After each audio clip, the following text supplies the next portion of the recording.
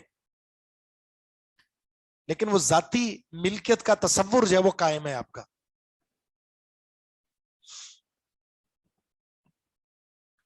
اگر آپ ذاتی ملکیت تصرف نہ کریں نا، ذاتی ملکیت نہ مانے، تو پھر اس کا مطلب ہے کہ خرید و فروخت بھی حرام ہو گئی، حالانکہ خرید و فروخت ہوتی ہے، گھر بنتے ہیں، بکتے ہیں، ہوٹل کرائے پر دیے جاتے ہیں، تو اگر پورا حرم مراد لیں گے، ذاتی ملکیت کا تصرف خارج جو ہے تصور ختم کر دیں گے، تو پھر کرائے پر دینا بیچنا یہ حرام ہو جائے گا۔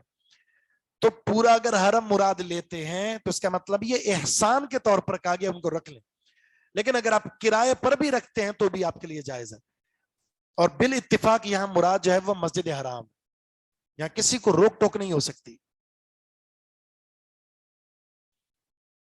الحاد کا معنی کیا ہے؟ الحاد کا ایک خاص معنی اور ایک عام معنی ہے۔ خاص معنی کفر اور شرک ہے، کسی طرح کا بھی کفر، کسی طرح کا بھی شرک حدود حرم کے اندر یہ عذاب علیم کو دعوت دینے کے مترادف ہے۔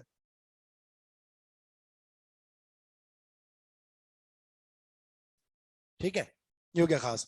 اور پھر اس میں عام یہ ہے کہ چھوٹا سا چھوٹا گناہ بھی، چھوٹے سے چھوٹا گناہ بھی اس کا جرم عام کے مقابلے میں زیادہ ہے۔ حدود حرم کے اندر چھوٹا گناہ، پتہ توڑنا کیا ہے؟ کوئی گناہ ہے؟ حدود حرم کے اندر گناہ ہے، اتنا بڑا گناہ ہے، حدیث میں یہاں تک ہے کہ اگر کوئی شخص اپنے والد کے قاتل کو سامنے دیکھے، اپنی نگاہ سے اسے ڈرا نہیں سکتا، مطلب کیا، اشارہ کرے کہ تو باہر تو نکل، ناجائز ہے آپ کے لیے، بالکل ناجائز۔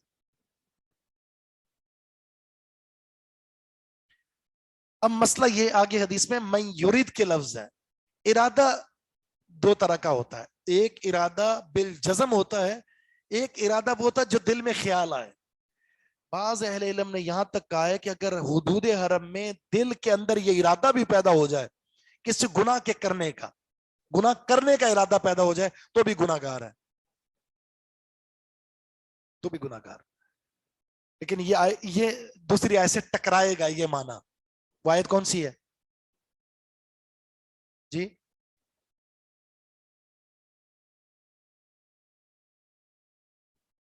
لا یکلف اللہ نفسا الا وسعها، دل کے اندر خیالات آپ کے کنٹرول میں نہیں ہیں، اس لیے وہ ارادہ جس کا تعلق محض دل کے ساتھ ہے مواخذہ نہیں ہوگا۔ ہاں وہ ارادہ جو بالجزم ہے، جس کو آپ نے طے کر لیا کرنے کا، اس پر آپ کو ملے گا، اس پر آپ کو گناہ ملے گا۔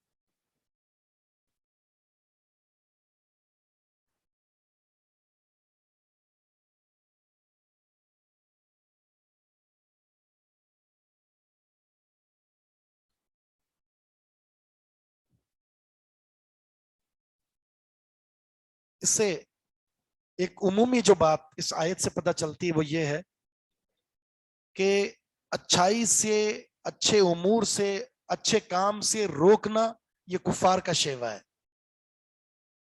تو وہ اچھا انسان ہو ہی نہیں سکتا جو کسی کو حق قبول کرنے سے روکے، یا حق کی دعوت کو چھپائے، یا حق کی معرفت سے روکے۔ یہ ہوتا ہے مسلک کی تعصبات کی بنیاد پر، مذہبی تعصبات کی بنیاد پر آپ کسی کو، صاحب اپنا آپ کو مائک پتہ بند چل کریں۔ گیا، آپ نے تو پڑھ لیا نا حق یہ ہے، لیکن آپ کیا کرتے ہیں پھر دوسروں کو کیا کہتے ہیں؟ دوسروں کو وہ نہیں بتاتے، آپ رات کو چھپ کر آپ عمل کر رہے ہوتے ہیں، ہو سکتا ہے یہ صحیح ہو بھائی، تو کم از کم میری خفیہ عبادت تو ایسی ہونی چاہیے، دوسروں کو نہیں بتاتے۔ آپ سے سوال ہوا، آپ کو پتہ ہے حق یہ ہے لیکن آپ نہیں بتاتے، تو حدیث میں سزا بھی ذکر ہوئی ہے اس کی، کیا سزا ہے؟ حق معلوم ہے پھر بھی چھپائیں گے تو کیا سزا ہے اس کی؟ نیچے سنا تھا اس دن آپ لوگوں نے، من سئل عن علم فکتمہ الجم یوم القیامت بلجام من النار، جس سے سوال ہوا اور اس کو پتا تھا اور اس نے چھپایا نہیں، بتایا جہنم کی آگ کی لگام پہنائی جائے گی اسے۔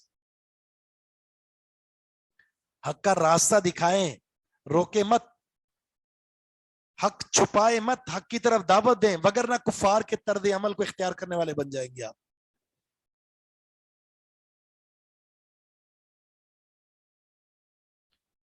وَإِذْ بَوَّأْنَا لِإِبْرَاهِيمَ مَكَانَ الْبَيْتِ أَلَّا تُشْرِكْ بِي شَيْئًا وَطَهِّرْ بَيْتِيَ لِلطَّائِفِينَ وَالْقَائِمِينَ وَالرُّكَّعِ السُّجُودِ۔ وَإِذْ، اور جب، یاد کیجئے اس وقت کو جب، بَوَّأْنَا، ہم نے ٹھیک کر دی، مقرر کر دی بھی ہو سکتی ہے، ٹھیک کر دی بھی ہو سکتا ہے، لِإِبْرَاهِيمَ، ابراہیم علیہ السلام کے لیے، مکان البیت، بیت اللہ کی جگہ، خانہ کعبہ کی جگہ جب ہم نے ٹھیک کر دی، یعنی ابراہیم اور اسماعیل علیہ السلام نے اسے تعمیر کر دیا خراب ہونے کے بعد، ختم ہونے کے بعد۔ ختم کب ہوا تھا؟ نوح علیہ السلام کے طوفان نوح سے ختم ہو گیا تھا، تو اس کے بعد جو اس کی بنیاد رکھی وہ ابراہیم علیہ السلام نے رکھی ہے۔ حدیث میں صراحت بھی موجود ہے، تعمیر نو جو ہے حدیث میں آتا ہے کہ سب سے پہلے جس کی بنیاد رکھی ہے نا تعمیر نو میں، ابراہیم علیہ السلام۔ اس کے بعد پھر مسجد بیت المقدس تعمیر کی گئی ہے 40 سال کے بعد، 40 سال کے۔ اچھا، وہاں بھی تعمیر نو مراد ہے، تعمیر نو مراد۔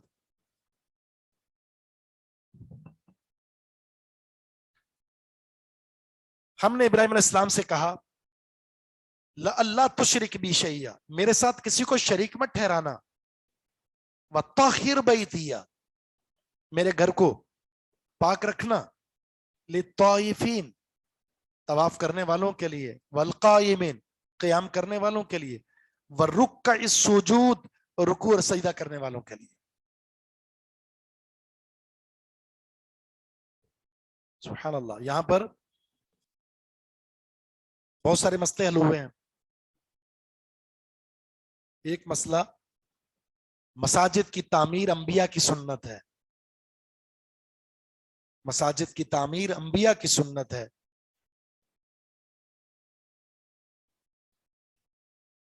نمبر 2،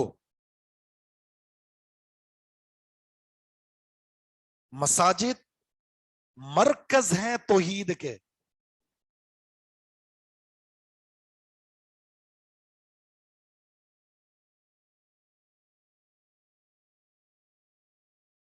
شرک کی نفی انبیاء کی سنت ہے۔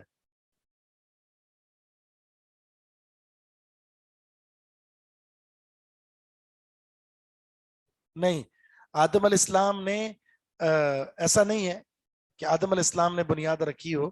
اچھا، بیت اللہ کی تو آدم علیہ السلام نے رکھی، لیکن نوح علیہ السلام کے دور میں جو طوفان آیا وہ بیت اللہ ختم ہو گیا نا وہاں پر، کیونکہ آدم علیہ السلام کی بنیاد پر تو بیت اللہ قائم تھا، لیکن اس کے بعد جب طوفان آیا ختم ہو گیا، تو نئے سرے سے اس کی اسی بنیادوں پر جو تعمیر ہوئی ابراہیم علیہ السلام نے کی۔ پھر رسول اللہ صلی اللہ علیہ وسلم کے دور میں اس کی دوبارہ تعمیر نہ ہوئی، پھر ہوتی رہی ہے مسلسل۔ جی، کفارہ کیا ہے؟ کفارہ تو نہیں ہے، توبہ کرنی پڑے گی آپ کو اگر حدود حرم میں کوئی آپ سے کوئی گناہ ہو گیا ہے۔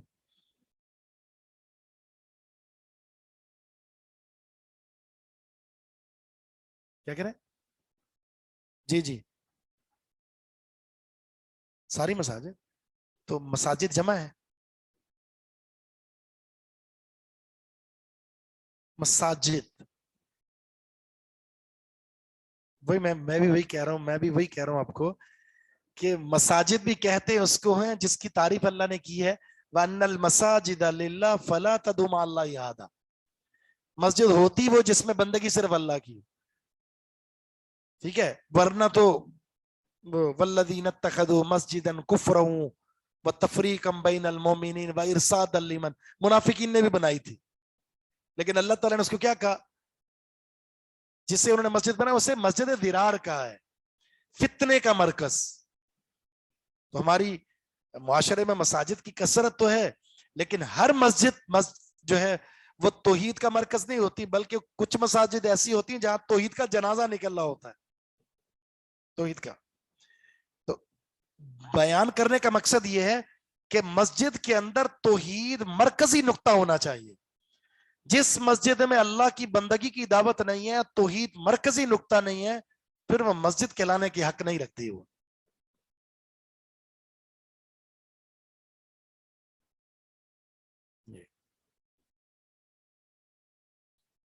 پھر ان مساجد کو پاک رکھنا، صاف رکھنا انبیاء کی سنت ہے۔ ہمارے ہاں اس عمل کو ایک ایسا تصور دے دیا گیا ہے جس کی وجہ سے مسجد کے مؤذنین کو، حالانکہ وہ سب سے عظیم لوگ ہیں، مسجد سے منسلک لوگ سب سے نچلے طبقے کے لوگ سمجھتے ہیں۔ مؤذن کہتے ہیں گھٹیا ہے، یہ کوئی حیثیت نہیں اس کی۔ جو اللہ کے گھر کو صاف رکھتا ہو اس سے بڑھ کر افضل کون ہو سکتا ہے؟ بھی جب گھر افضل ہے تو اس افضل گھر کو پاک رکھنے والا افضل کیوں ہے؟ اس سے محبت ہونی چاہیے۔ ایک تو اس پیشے سے محبت ہو، دوسرا اس پیشے سے منسلک لوگوں سے محبت ہو، منسلک لوگوں سے محبت ہو۔ ہوتا کیا ہے مسجد میں کوئی داخل ہوا، کوئی کاغذ پڑا ہوا ہوگا نا، تو اٹھائیں گے نہیں مؤذن کو، ادھر آؤ، یہ کیوں پڑا ہوا ادھر؟ شرم نہیں آتی تمہیں؟ یہ تمہاری ذمہ داری نہیں ہے؟ حالانکہ اگر یہ اٹھا کر پھینک دیتا تو یہ اس کے نامہ اعمال میں ایک ایسا اجر درج ہو جاتا، ہو سکتا ہے یہی بخشش کا ذریعہ بن جاتا۔ نبی الاسلام نے مسجد کے قبلے کی طرف تھوک دیکھا تھا، لو آپ دیوار کے ساتھ لگا ہوا، آپ نے بلایا نہیں کسی صحابی کو اس کو صاف کر دو، اپنے ہاتھ مبارک سے صاف کیا آپ نے پڑھا ہے نا وہ عورت جو مسجد کی صفائی کرتی تھی، بڑھیا، جب نبی الاسلام کو پتا چلا تو آپ نے کیا کیا؟ نماز جنازہ قبر پر پڑھا جا کر، آپ جو کہ شرف ہے اس کا، چاہے وہ عورت ہی کیوں نہ جو مسجد سے محبت کرتی۔ ہم مرد ہے یا عورت ہے، مسجد سے محبت ہونی چاہیے، جانا چاہیے، مرد کو بھی جا کر صفائی میں حصہ لینا چاہیے، عورت بھی جس طرح عورت کا پورشن ہوتا ہے وہاں جا کے سیٹنگ کر دے، اس کا خیال رکھے، اس کو صاف کر دے، خوشبو لگا دے، جو بہترین نظام میں لا سکتی ہیں وہ عورتیں اس میں، اس میدان میں ان کو کودنا چاہیے، آنا چاہیے، شرف والی بات ہے، اس سے عزت میں اضافہ ہوتا ہے۔ وہ سمجھتے ہیں کہ صفائی کر دیں گے، شان کے خلاف۔ میں نے تو گھر میں کبھی نہیں کی، مسجد میں کیوں کروں؟ گھر میں نہیں کیوں، ذاتی معاملہ ہے، مسجد یہ اللہ کا گھر ہے، یہاں اگر آپ نے صفائی کر دی، خیال رکھ دیا تو یہ اللہ آپ کو عزت دے گا۔ گھر میں اگر آپ نے صفائی کی، وہ گھر والے عزت شاہ نہ دے، ماسی سمجھے بھائی ماسی یہ صاف کر دے، یہاں کوئی ماسی نہیں کہے گا، آپ کو درجہ ملے گا یہاں پہ۔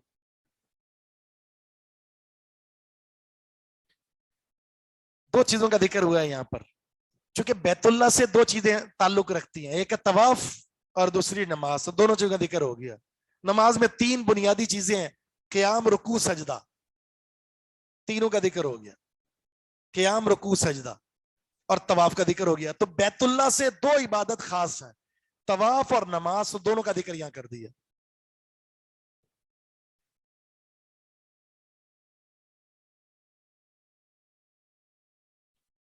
اچھا، ایک چیز ایسی ہے جو دنیا جہاں میں کہیں نہیں ہو سکتی، وہ کیا ہے سوائے بیت اللہ کے؟ طواف۔ لیکن المیہ یہ ہے کہ بر صغیر میں، پاک و ہند میں طواف کے مراکز بھی موجود ہیں، کہیں قبر کا طواف ہو رہا ہے، کہیں مزار کا طواف ہو رہا ہے، کہیں بابا جی کی مورتی کو گاڑ کر طواف ہو رہا ہے، یعنی اب الیاذ باللہ حج بھی ہوتا ہے۔ یہ جو دادو کے اندر ہے لال شباز کلندر، سنا ہے نام کبھی؟ وہاں بعض جو صحافی حضرات ہیں وہاں جا کے ویڈیو بنائی، لوگوں کو پوچھا یہ آپ کیا کرتے ہیں؟ طواف کر رہے ہیں۔ وہ کہتے ہیں کہ یہ امیروں کا حج وہ ہے، غریبوں کا حج یہ، الیاذ باللہ۔ گندے نالے کے اندر کودتے ہیں، کیوں بھائی؟ شفا ملتی ہے۔ جس کا عقیدہ گندا ہے تو اللہ تعالیٰ اس کو گند کے اندر ہی ڈالے گا۔ اچھا، میرا ایک ذاتی، میں نے پہلے سنا تھا، پھر میرا ذاتی یہ مشاہدہ ہوا، میں پنجاب میں سفر میں تھا، بس کے اندر کچھ لوگ وہاں سے چڑھے، ان کے ہاتھوں میں بوتلیں تھی، مٹیالہ کلر کا پانی تھا. میں نے کہا یہ پانی کس چیز کا ہے؟ تبرکن تم نے پکڑا ہوا ہے. تو انہوں نے کہا کہ یہ زمزم کا پانی ہے. زمزم. میں نے کہا زمزم کا پانی اس طرح کا؟ کہہ رہے ہاں یہ لال شہباز کلندر وہاں زمزم کا پانی ملتا ہے. میں نے وہاں کہاں سے آ گیا؟ کہہ رہا کہ جو ولی اللہ تھے انہوں نے لائن بچھائی ہوئی ہے وہاں سے. ہمارے یہاں جو لائن جو پانی سے گھر تک آ رہی ہوتی اس میں خالص پانی نہیں آ رہا ہوتا، تمہارا یہاں سے وہاں سے خالص پانی آئے. 1.25 وہ ایک تندور بھی ہے وہاں پر. کہتے ہیں یہاں 1.25 اولیاء اللہ کا کھانا، وہ روٹی لگائی تھی، چند روٹیاں جو سب کو پوری آ گئی تھی. 1.25 کا تندور ہے وہ. ابھی پتہ نہیں ویڈیو ایک وائرل ہوئی ہے، پتہ نہیں پاکستان کی ہے یا کس کی ہے، ایک مورتی بنائی ہوئی ہے جس کو لوگ جو ہے تبرکن جھک رہے ہیں، اس کے سامنے جھک رہے ہیں. اگر یہ پاکستان میں تو اس جگہ کا جہاد فرد ہو گیا. اس جگہ کا اس کو توڑنا فرد ہے مسلمانوں کے لیے. اس حد تک لوگ گزر چکے ہیں، اس حد تک الیاذ باللہ کہ ہمارے ملک میں یعنی جو اس امت کا ایک خاصہ جو ذکر ہوا تھا، یہ نہیں تھا کہ یہ قبر پرست بن جائیں گے یا مورتیاں پرست بن جائیں گے. یہ تو توڑنے والے تھے اور یہ اسی کے پجاری بنتے جا رہے ہیں. تو اس حد تک شرک اور کفر آ چکا ہے.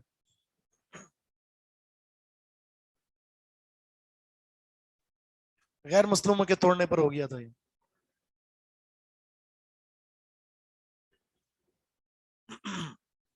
مسجد اقصی کی تعمیر کے حوالے سے آپ نے پوچھا ہے، اس میں بہت سارے اقوال ہیں. ایک قول یہ ہے کہ وہ نوح علیہ السلام انہوں نے بنائی تھی، آدم علیہ السلام نے. بعض نے کہا فرشتوں نے بنائی تھی. زیادہ بہتر بات یہی ہے کہ وہ بھی آدم علیہ السلام کی تعمیر ہے، اور اس کے بعد پھر تعمیرات ہوتی رہی ہیں. یعقوب علیہ السلام نے بنائی، سلیمان علیہ السلام نے بنائی، تعمیرات ہوتی رہی ہیں.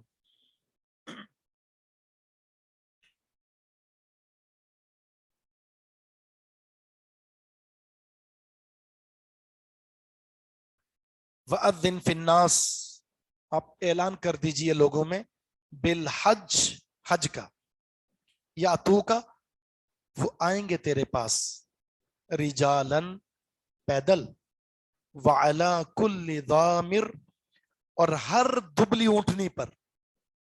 ضامر دبلی، کمزور، لاگر، لمبا سفر کر کے آنے والی اس لاگر اور کمزور اونٹنی پر پہنچیں گے. یاتینا، وہ آئیں گے، من کل فجن، ہر راستے سے، عمیق، دور دراز کے.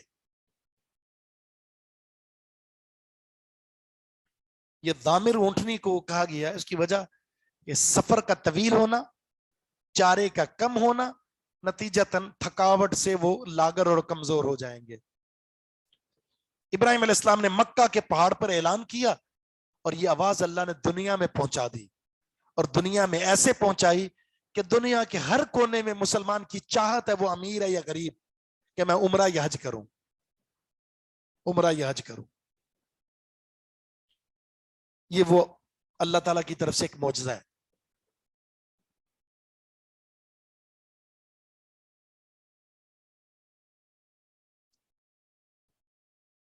عمیق کہتے ہیں دور دراز کو، دور دراز. فج کہتے ہیں راستے کو. کیوں آنا ہے یہاں پر؟ لیشہدوا، تاکہ وہ حاضر ہوں، منافع لہم، اپنے فائدے والے مقامات پر، فائدوں کی جگہ پر. منافع یہ کس کی جمع ہے؟ منفع. منفع کون سا اسم ہے؟ منفع.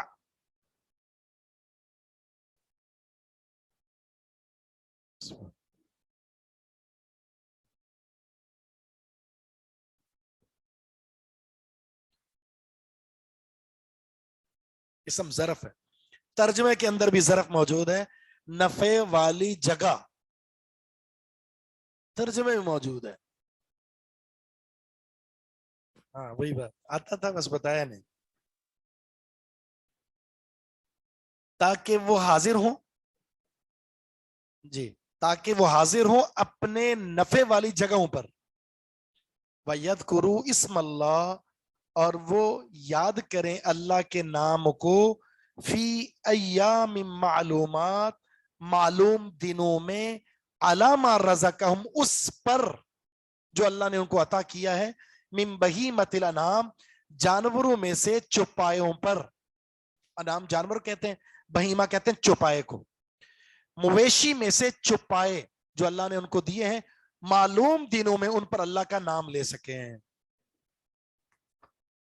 فکلو، بس تم کھاؤ، مینہا، اس میں سے، وَأَطْعِمُوا، اور کھلاؤ، البائس، بدحال شخص کو، بے حال شخص کو، الفقیر، محتاج. بائس کہتے ہیں جو برے حالات میں داخل ہو چکا ہے. اچھا، اس آیت میں کچھ چیزوں کا ذکر ہے. سب سے پہلی چیز، منافع سے کیا مراد ہے؟ یہ منفعت دنیاوی بھی ہے اور اخروی بھی ہے. ظاہر ہے حج کریں گے، عمرہ کریں گے، طواف کریں گے، مختلف مقامات پر جائیں گے، تو اللہ رب العزت حج اور عمرے کی بدولت درجات کو بلند کرتا ہے. نہ صرف درجات کو بلند کرتا ہے بلکہ حدیث میں آتا ہے کہ حج اور عمرہ اللہ تعالیٰ اس کے ذریعے فقر بھی ختم کرتا ہے اور اللہ گناہ بھی معاف کرتا ہے.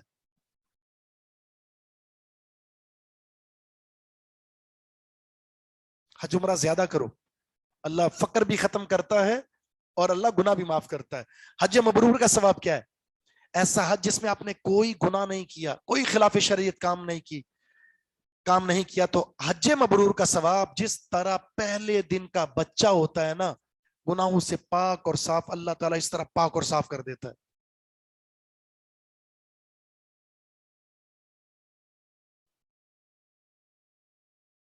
یہ اخروی فوائد. دنیاوی فوائد کیا ہے؟ آپ کاروبار کر لیں، کاروبار بھی کر سکتے ہیں. حج کے سیزن میں عمرے کے لیے آئے ہیں اور یہاں سے آپ لے جائیں کچھ چیزیں، بیچیں وہاں پر جا کر، کوئی مسئلہ نہیں ہے. آپ نے اگر دیکھا ہو تو وہاں پر لوگ بہت ساری چیزیں بیچ رہے ہوتے ہیں، اور کچھ لوگ حج کے مقامات پر کسی نے بریانی کا اسٹال لگا لیا. آپ کراچی کی بریانی بیچنا شروع کر دیں، جا کے وہاں پہ بیچ سکتے ہیں. ملتان کا سولن وہ بیچنا شروع کر دیں.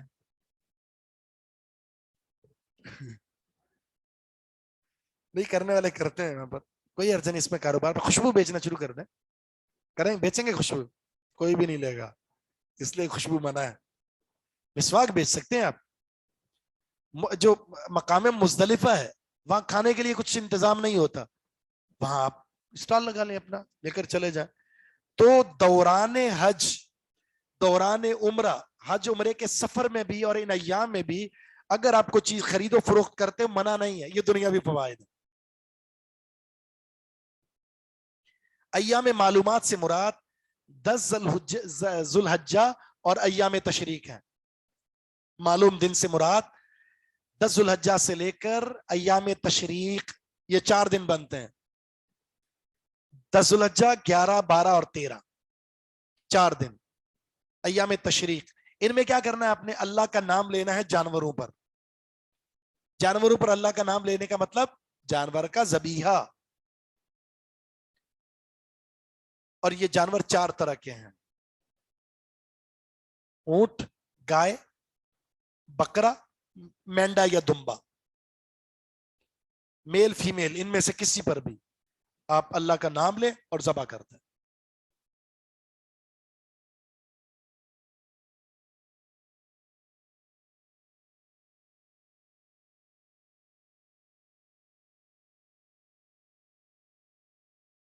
اس کے بعد پھر اب آپ کے پاس گوشت ہے، خود بھی کھائیں اور کھلائیں، خود بھی کھائیں اور کھلائیں. ابتداً تو شریعت میں مسئلہ یہ تھا کہ جو قربانی وغیرہ ہوتی تھی، حج ہے یا دیگر ہے، اس میں 3 دن تک رکھنے کی اجازت ہوتی تھی. 3 دن کا گوشت ذخیرہ کر لیں، اس کے بعد سب تقسیم کر دیں. غربت تھی. جب وسائل بہت بہتری کی طرف آ گئے تو اس کے بعد پھر آپ نے فرمایا کھاؤ اور ذخیرہ کرو.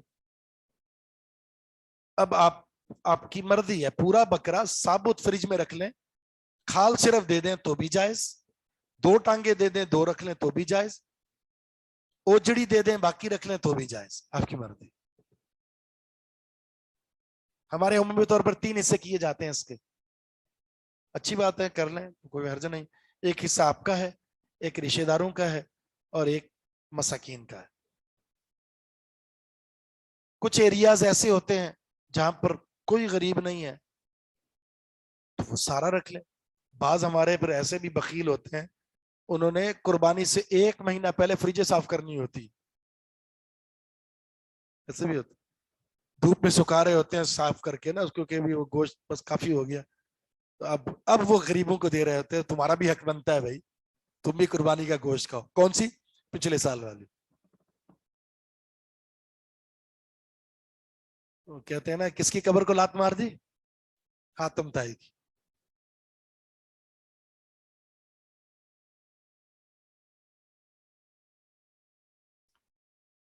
ثم لیقضوا تفثهم،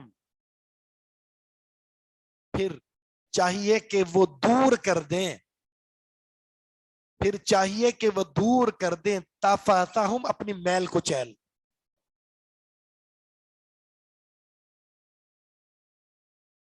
وَلْيُوفُوا، چاہیے کہ وہ پورا کریں نُذُورَهُمْ، اپنی نذریں. وَلْيَطَّوَّفُوا، چاہیے کہ وہ طواف کریں بِالْبَيْتِ الْعَتِيقِ، پرانے گھر کا، قدیم گھر کا. یہ بات ہو رہی ہے 10 ذو الحجہ کی. 10 ذو الحجہ میں کیا ہوتا ہے؟ دیکھیں، 8 کو آپ نے حج شروع کیا، 8 آپ کا گزرا ہے مینا میں، 9 کو آپ آگے عرفہ میں، اور 10 کو آپ آگے ہیں مزدلفہ میں. مزدلفہ کی میں عشاء، مغرب، عشاء اور فجر کی مزدلفہ آپ نے نماز پڑھی. صبح جلدی وہاں سے مزدلفہ سے آپ آئیں گے مینا میں. 10 ذو الحجہ کو صبح صبح پہنچ گئے مینا میں. سورج نکلتے ہی آپ نے کیا کرنا؟ سب سے پہلے جمرۃ الکبریٰ، جس کو جمرہ عقبہ بھی کہتے ہیں، جو جمرات ہیں نا 3، جس کو ہمارے ہاں شیطان کہتے ہیں، بڑا شیطان، چھوٹا شیطان، اس سے بھی چھوٹا شیطان. تو شیطان نام نہیں دینا چاہیے اس کو، جمرات ہیں، جمرات. خود اس سے بڑے ہوں گے لیکن اپنے آپ کو نہیں کہیں گے، اس کو کہیں یہ شیطان ہے. اچھا، شیطان کا تصور رکھ کے ہمارے یہاں کیا کر رہے ہوتے ہیں؟ اٹھا کر مار رہے ہوتے، تیری کو گالیاں بھی دے رہے ہوتے، خبیث تجھے نہیں چھوڑوں گا. بعض نے جوتا مار دیا تھا، اور بعض ایک بزرگ کی کچھ عرصے پہلے ویڈیو وائرل ہوئی، اس نے جس طرح فاسٹ بالر بالنگ نہیں کرتا، پیچھے سے دوڑتا ہوا اچھل کر اس نے اٹھا کے مارا ہے. اسے بھی احمق قسم کے لوگ ہوتے ہیں. حالانکہ وہ کنکری قبول ہی تب ہوگی جب لکھ کر اس ہودی میں گر جائے. لکھ کر واپس آ گئی تو قبول ہی نہیں ہوئی. تو جب آپ اٹھا کر زور سے ماریں گے تو کیا ہوگا؟ واپس جائے گی. نہ صرف واپس جائے گی بلکہ نقصان ہوگا، کسی کو لگ بھی سکتی ہے. تو پیار سے پھینکیں اس کو، اس کے اندر گرنا. تو آپ نے کنکریاں مار دی 7. اس کے بعد دوسرا کرنا ہوتا ہے کام آپ نے قربانی کا. قربانی کا ذکر آ چکا ہے. تیسرا کام کرنا ہوتا ہے ٹنڈ کرانے کا، گنجا. یہ ہے اپنی میل کو چیل صاف کریں. 2 دن تک آپ احرام میں تھے، 9، 10، 8، 9، 10، تیسرا دن ہے آج. تو احرام آپ نے کیا کرنا ہے؟ آپ نے کنکری مار دی، آپ نے جانور ذبح کر دیا. اب ٹنڈ کروائیں اور احرام کھول کر غسل کر کے خوشبو لگا کر اب آ جائیں بیت اللہ طواف کرنے کے لیے. بیت اللہ. تو اس 10 تاریخ کو 4 کام کرنے ہوتے ہیں آپ نے: رمی، جمرات، جمرہ کی، قربانی، حلق، اور اس کے بعد طواف. طواف افادہ کہتے ہیں اس کو، اور طواف زیارت کہتے ہیں اس کو. طواف افادہ اور طواف زیارت، یہ 4 کام کرنے ہوتے ہیں. 3 کام ہو گئے آپ کے، اس کو کہتے ہیں تحلیل صغرا. تحلیل صغرا یعنی حلال ہو گئے لیکن تھوڑے ہوئے، ابھی سارے نہیں ہوئے.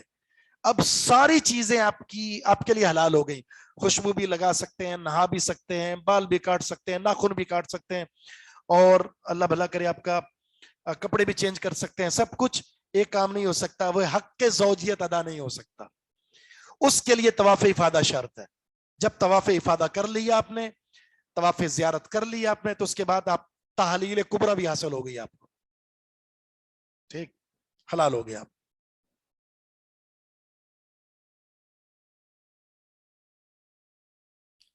اچھا یہ کام بالترتیب ہوتے ہیں, بالترتیب, پہلے کنکری, پھر قربانی, پھر حلق, پھر طواف. لیکن اگر ترتیب کا الٹ کر دیں آپ, آگے پیچھے ہو جائے تو کوئی حرج نہیں ہے, اس میں کوئی حرج نہیں.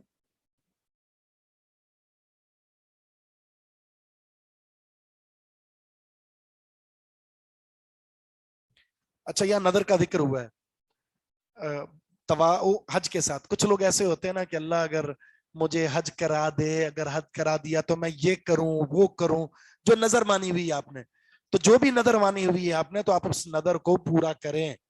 اب حج ہو رہا ہے آپ کا, بلکہ 10 ذوالحجہ کو سمجھ لیں کہ آپ کا تقریباً حج مکمل ہو چکا. صرف ایک کام رہتا ہے آپ کا, وہ ہے 11 12 13 کو صرف آپ نے رمی جمار کرنا ہے بس. جمرات پر روزانہ رمی کرنی ہے آپ نے 3 دن تک, اور کام نہیں ہے کوئی بھی آپ کا.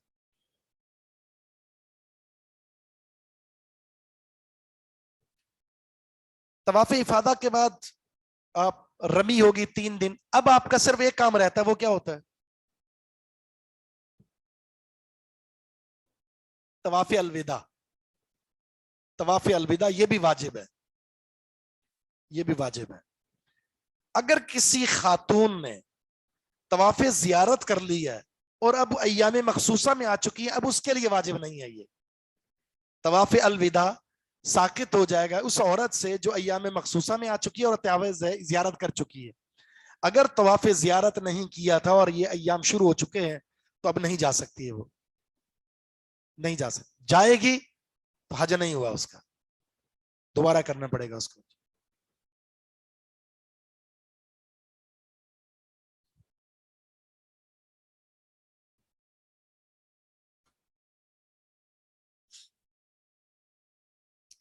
ذالکہ یہ وَمَن يُعَظِّمْ حُرُمَاتِ اللَّهِ.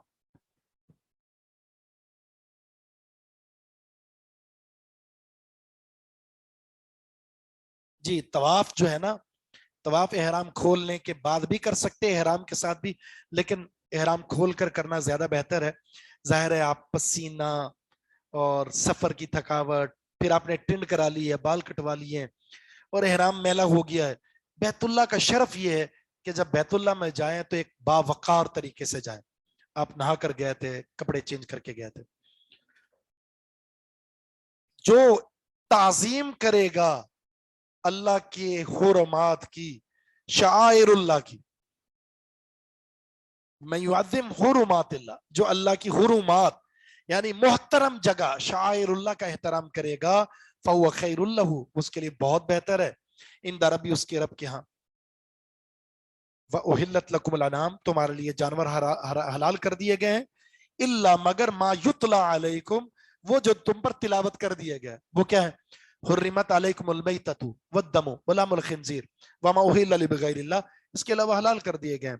فاجتنبوا الرجس من الاوثان, بتوں کی نجاست سے بچنا.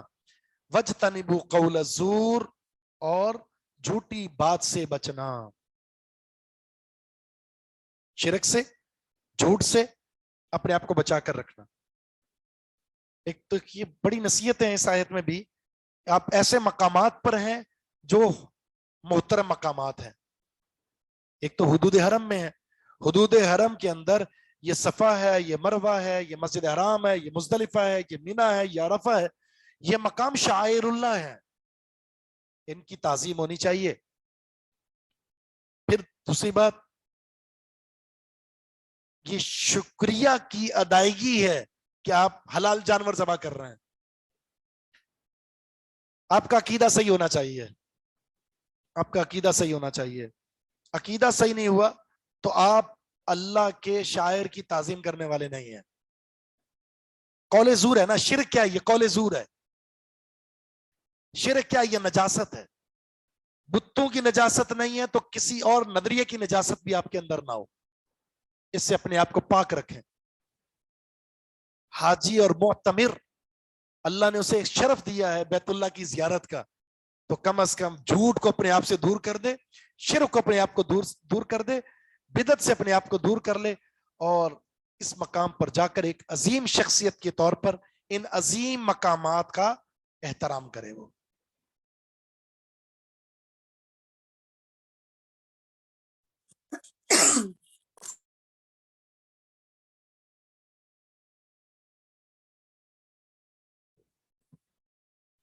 قول زور کے بارے میں ایک حدیث آتی ہے, نبی علیہ الصلوۃ والسلام کا فرمان ہے, اکبر الکبائر, میں تمہیں بتاؤں, صحابہ نے فرمایا بتاؤ, آپ نے فرمایا اکبر الکبائر الاشراک باللہ, اللہ کے ساتھ شرک کرنا ہے, وعقوق الوالدین, والدین کی نافرمانی ہے, اور پھر آپ نے بیٹھے ہوئے تھے ٹیک لگا کر, نبی علیہ السلام ٹیک لگائے ہوئے تھے, آپ اٹھ کر بیٹھ گئے, پھر آپ نے فرمایا الا وقول زور و شہادت زور, خبردار جھوٹی گواہی اور جھوٹی بات, جھوٹی گواہی اور جھوٹی بات, یہ بھی اکبر الکبائر ہے, یہ بھی اکبر الکبائر ہے, کیونکہ جھوٹی بات اور جھوٹی گواہی سے معاشرے میں تباہی مچتی ہے. شرک سے ایمان کی تباہی, والدین کی نافرمانی سے بڑے حقوق کی آپ نے تباہی مچا دی, اور قول زور اور شہادت زور سے معاشرے کے اندر افراد کے حقوق کی تباہی کر دیا, سب کچھ ختم کر دیا. بھئی یہ حقوق اللہ ہیں, حقوق الوالدین ہیں, دیگر مخلوق کے حقوق ہیں, سارے ہی ختم کر دیے آپ نے, اس لیے ان کو اکبر الکبائر قرار دیا. ٹھیک ہے جی, سبحانک اللہم و بحمدک اشہد ان لا الہ الا انت استغفرک و اتوب الیک.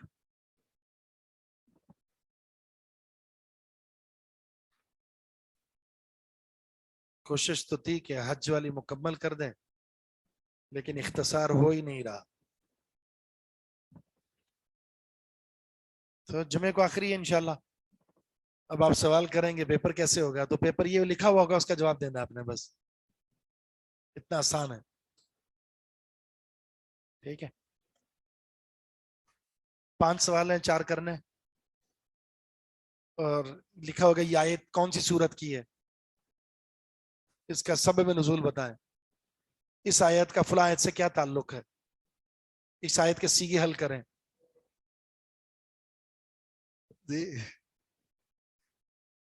کہاں تک آئے گا ایگزام میں, یہ بھی بتا دیتا ہوں میں کہاں تک آئے گا انشاءاللہ. یہ ہم نے شروع کیا تھا سورہ کہف سے, وہاں سے شروع ہوگا بسم اللہ الرحمن الرحیم الحمدللہ سے, الحمدللہ الذی, اور انشاءاللہ سورہ حج کی غالباً 40 تک تو ہم لے ہی جائیں گے کوشش کر کے.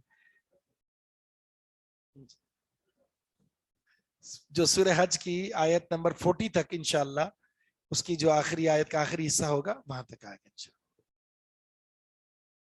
جی کیا کہا, اچھا ہاں, اچھا میں بھول گیا, چلو سورہ انبیاء تک آئے گا. ٹھیک, اچھا اس میں یہ ہے کہ صورتیں صرف مختصر ہیں, سورہ کہف, سورہ مریم, طٰہٰ اور انبیاء, بس یہ آپ کو بتا رہا ہوں, یہی نصاب ہے آپ کا, کسی اور کو مت بتائیے گا آپ. ٹھیک ہے, نہیں آئی تھی مطلب کسی اور کو نہ بتا دیا, ہمیں بتا دیا کہاں سے آئے گا پیپر, اس طرح آپ لوگوں کو بتا رہا ہوں. آن لائن والوں کے جو ایم سی کیوز ہوں گے ان کے انشاءاللہ, ایم سی کیوز ہوں گے. سبحانک اللہ